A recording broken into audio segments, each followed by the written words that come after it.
Você sabe o que é o dano presumido na ação de improbidade administrativa? Sabe também o porquê esse dano presumido não é mais aceito em nenhuma hipótese pela jurisprudência brasileira? Eu vou falar sobre isso no podcast que fomos dessa semana.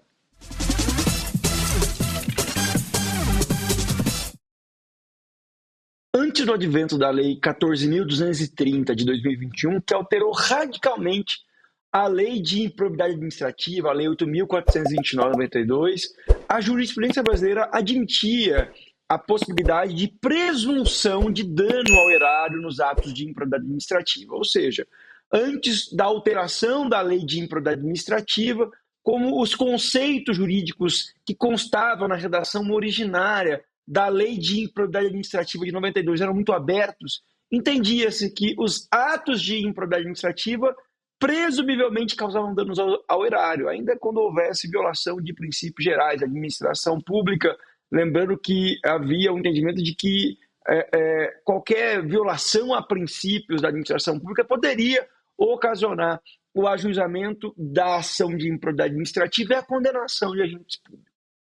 Houve, em 2021, essa mudança no regime jurídico da improbidade administrativa e o artigo 10 caput da Lei de Improbidade Administrativa, ao prever os atos de improbidade administrativa que causam dano ao erário, passou a exigir a comprovação de dano ao erário para ser possível a capitulação dos atos de improbidade administrativa que lesam, que causam dano, prejuízo ao erário, ao patrimônio público. Portanto, não se admite mais, em nenhuma hipótese, desde 2021,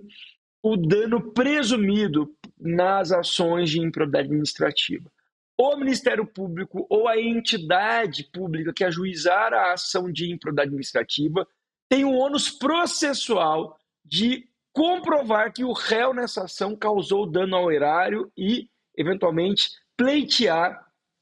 uma vez comprovado o dano ao erário, a condenação do agente público por atos de improbidade lesivos ao patrimônio público.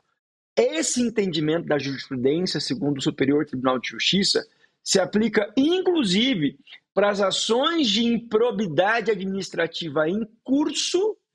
em relação a atos de improbidade praticados antes do advento da Lei 14.230 de 2021, porque se trata de uma norma mais benéfica para o réu. E, portanto, mesmo os atos de improbidade administrativa que foram praticados antes da alteração da Lei 8.429 de 92, o que ocorreu em 2021, devem ser, sim, objeto de uma ação de improbidade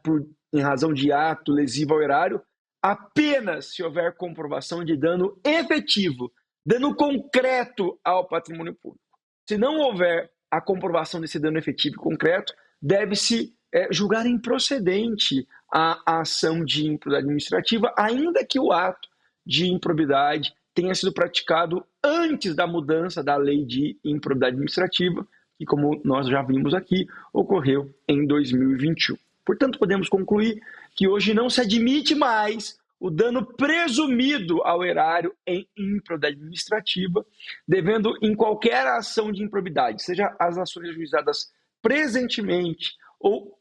ajuizadas antes do advento da lei que alterou a Lei de Improbidade Administrativa, haver dano comprovado, dano real, dano concreto ao erário, para que o agente público seja condenado por ato de improbidade lesiva ao patrimônio público. E não existe, portanto, não há mais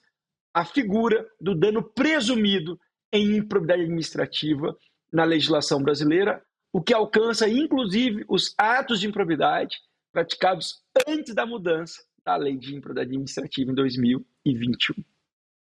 Eu agradeço a audiência de vocês, espero que vocês tenham gostado do tema do podcast que foi dessa semana, que traz um entendimento atualizadíssimo da jurisprudência do Superior Tribunal de Justiça, uma decisão recente que foi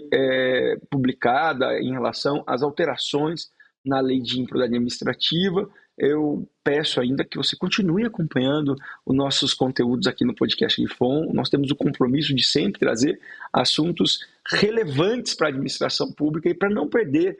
os próximos podcasts que serão publicados de forma regular, como nós temos feito ao longo dos anos aqui. Eu vou sugerir, se você ainda não fez isso, para que você ative as notificações do nosso canal no YouTube, na sua plataforma de streaming digital, como é o caso do Spotify, para ser informado de forma instantânea na próxima semana, quando um novo podcast for publicado. Também, para me despedir aqui de vocês, convido todos para que conheçam o EAD Grifon, que é um núcleo específico de educação à distância aqui da Grifon, que traz uma série de cursos de capacitação para quem atua direta ou indiretamente com a administração pública e quer se qualificar realizando atividades e, ao final, ser certificado pela Grifon. Você pode conhecer nossos cursos, se matricular nos vários cursos disponíveis por meio do endereço que aparece aí na tela. E aí nós voltamos na próxima semana com mais um podcast Grifon. Até lá. Valeu. Tchau, tchau.